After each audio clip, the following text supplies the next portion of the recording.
President Biden took a page out of President Trump's playbook this month, announcing $18 billion in new tariffs on imports from China, including steel, solar products, semiconductors, and electric vehicles. My next guest is quite familiar with the threat of China's dumping cheap products and stealing intellectual property, as it is in the middle of a lawsuit against China's Hytera. His company is. He told me recently they can run, but they cannot hide. Joining me right now with more is the chairman and CEO of Motorola Solutions, Greg Brown, back with me. Greg, it's great to see you. Thanks for having me, Maria. So let's talk about first these tariffs. Was that the right move? Is this the answer to tackle China's intellectual property theft and dumping of cheap products in the U.S.? It's a piece. Now, one of the things, and you're more familiar than I am with Washington, D.C., but one of the few things both parties agree with is China. I think Trump and Lighthizer and that administration really put some strenuous restrictions on China. In the Trump administration, Biden's continued that.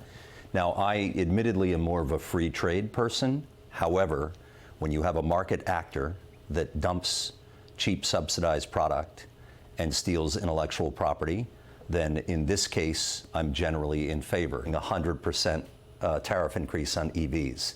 While that sounds impressive, 7% of people in the U.S. drive an EV. 2% of the imported EVs are coming from China. So yes, it's significant, but is it really consequential? I think it's a little bit more symbolic. You know, this is such an important point that you're making, because I know that you were one of the first companies in China back in 1986. Today, you look at your business, you have barely a footprint there. That took courage and leadership. So many corporations out there today, they say, well, it's the law, so we're going to do it. We're going to sell to 1.4 billion people in China. You're seeing the national security threat and saying no. Yes, and I would say, look, and every company is different. We were one of the very first companies in. We also were one of the very first companies out. It was a conscious decision 15 years ago, because when we pulled on the thread of our first confrontation back in 08 and 09, and now more currently Hytera, trade secret, patent theft, source code copying, it's egregious, it's systematic in my view with the Communist Party, the Chinese Communist Party. Maria, what I would say, and I think most CEOs know this, if you have significant technology content or intellectual property, beware. Go think about it. Uber against Didi, Google against Baidu, Amazon against Alibaba, Apple now dropping prices more recently, battling the indigenous provider Huawei, Tesla, who's the largest provider of EVs in the world, it's BYD. So you can go in China, and historically it made sense, but it's a different game now. Now, if you're in other businesses without technology content, Nike selling sneakers, the NBA exporting the game, maybe Starbucks for coffee, I think your risk is more mitigated, but you still have it, because China will always prefer, in my opinion, local providers. Such an important point, Greg. That is so spot on, and we've talked about this before. The former Director of National Intelligence, DNI, John Ratcliffe, told me that the Chinese Communist Party strategy is very clear. It's rob, replicate, replace. Period. Rob, replicate, replace. That's what they want to do to Motorola Solutions. Tell me why you are suing Hytera right now. You're in the middle of a lawsuit. We're in the middle of a lawsuit. It's 7 years and counting. They've already been convicted. They stole patents. They stole trade secrets. They copied source code. They were former employees that, as they were exiting, our IT systems triggered significant information and data download. And it's now concluded where they owe us, actually now including royalties, over $600 million. Now, Maria, that's a civil case. In parallel, the DOJ is beginning to hear the case in Q4 of this year on a 21-count criminal indictment against Hytera. Hytera is a bad actor. They're a bad company. They stole. It's offensive. And we will go all the way, as I've told you, to the mat to defend our position. They owe us over $600 million. I think about $60 million is sitting in escrow. They are going through a final step of an appeal. Do you believe that Hytera officials are going back to government officials and saying, here's what we learned, here's what we've got from Motorola Solutions. Is that what's happening? Is this the CCP? Well, I think, in my opinion, companies, either SOEs, state-owned enterprises, or companies like Huawei and Hytera that are not officially designated SOEs, as you know, I'm not sure there's any bright line between an independent company and the CCP. So I believe it's commingled. I can't speak specifically to what happened with whom or where, but do I believe there's an interdependency and an entanglement between the Chinese Communist Party and independent tech companies in China? I do. What's incredible to me is that they did it from within your company. There were Chinese nationals working at Motorola. What happened? They were in Malaysia, and after they decided to leave Motorola, they were taking a whole set of thumb drives for data download on source code, patents, and trade secrets to go to Hytera to then replicate new products and put, because look, Motorola Solutions, you know we do public safety and enterprise, public safety and physical security. So we are the largest mission critical radio communications provider for public safety or enterprise use. And the Chinese Communist Party, in this case, I think Hytera, wants to replicate that IP. It's much easier to steal it than it is to develop it. And that's what they did, and we caught them. How did you catch them? It was because of an unparalleled amount of data that was streaming, and the IT people said, well, wait a minute, what is being taken here? Because we measure normal information traffic, what you're doing online, not specifically, but in volume. And this was an inordinate amount of data withdrawal, and that's what triggered the investigation. Greg, you've done such a masterful job in leading Motorola Solutions. Years ago, you made a pivot. You made a decision to make the company smaller, to focus on public safety, public security. Big portion of your customers, what, local police? Tell me about the backdrop, the customer base of Motorola Solutions, and how your business has changed. So we used to be a conglomerate. We had 6 different divisions. At our peak, Motorola was over $40 billion in revenue. I just looked at this. We basically split the company up and monetized and divested all of the other divisions. Now, the big decision was to get out of the cell phone business. Now, the identity of Motorola, they invented the cell phone. They commercialized the cell phone. StarTAC, Razr, Dynatac. It was the identity of the company.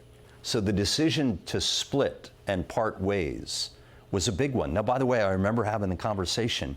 By the way, Maria, this was pre-Android, pre-iPhone.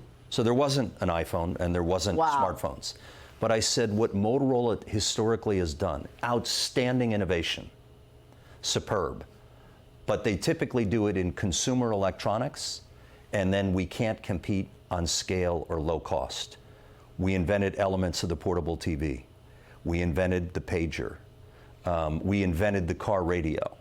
We invented the cell phone. And if you rewind the tape back in the traditional cell phone days, it was Nokia and BlackBerry and Samsung and HTC. And I said, I don't think we can compete on large scale, low cost. It's not what we do.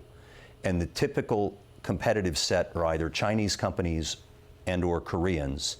They scale, they will eviscerate the margin pool with a low margin, and they'll do it in a more effective way than Motorola. You're not going to be able to sustainably compete, and margins will continually come under pressure. So let's redeploy the capital to the organization in Motorola that's not well known, this quote unquote, I hate the phrase, but you'll get it, walkie-talkie public safety thing, because we do customized mobile workflow for emergency communications for New York and Las Vegas and Dallas and LA. We are the mission critical standard for emergency communications. So if you're in NYPD and you need video feeds, or you need a single pane of glass for a real-time crime center, you can integrate all of these different critical pieces of emergency or physical security information, whether it's voice, data, or video. That was the strategy. It's proven so far quite well. We have a lot of work to do. We have a $66 billion TAM, total addressable market. Will come in, the street has us projected at about $10.6 billion in revenue. We've grown double digits 2 years in a row, improved operating cash flow, expanding operating margins. We've done 40 acquisitions in the last several years, and I think we have room to run. And by the way, the other thing that helps, Maria, is to tie the two together. People are reticent to use Chinese equipment in public safety. Great point. They're reticent to use Chinese gear in video surveillance or video security. So the government, it's a good thing, implemented the NDAA, the National Defense Authorization Act. It bans 5 companies, Huawei, ZTE, Hikvision and Dahua, which are video providers, and lo and behold, Hytera. So they're prohibited. The U.S. cannot buy new equipment from these 5 companies, and they can't use federal grant money to procure. The problem is there's still a significant installed base. There's Chinese cameras here in the States on military bases. So the legislation is good for chilling and prohibiting future investment, but it's not funded to do a rip and replace. So we still have significant Chinese equipment in our country, in critical infrastructure and in military locations. Right. You grew earnings 27% in the last quarter. You had record backlog, strong backlog across the portfolio. Did it hurt the company in any way by getting out of China? No, not at all. Now, we did it surgically, and we also did it quietly. We didn't announce it, and nor did we walk out and throw the light switch. Maria, it took years. And we were quiet, moving manufacturing, moving software development, no new product. We have a skeleton crew there that just really resells very low-end white label radios. I told you in the past, at our peak, we had over 15,000 people in China 20 years ago. Today we have about 50 or 60. So it was a conscious decision, it was a careful decision, and it was measured and methodical and took time. Is there any other policy you'd like to see implemented if you were talking to the president right now? I would say, you touched on it earlier, funding that would accelerate the rip and replace vulnerability of video security cameras that are Chinese, that are in critical infrastructure and in certain cities today. I think it would be a safer environment and a safer world if they were out and we could have other technologies in. So interesting. Really fascinating interview. Greg, thank you. Thank you, Maria. Good to see you. Greg Brown is the chairman and CEO of Motorola Solutions. Hey everyone, I'm Emily Campagno. Catch me and my co-hosts Harris Faulkner and Kaylee McEnany on Outnumbered every weekday at 12 p.m. Eastern, or set your DVR. Also, don't forget to subscribe to the Fox News YouTube page for daily highlights.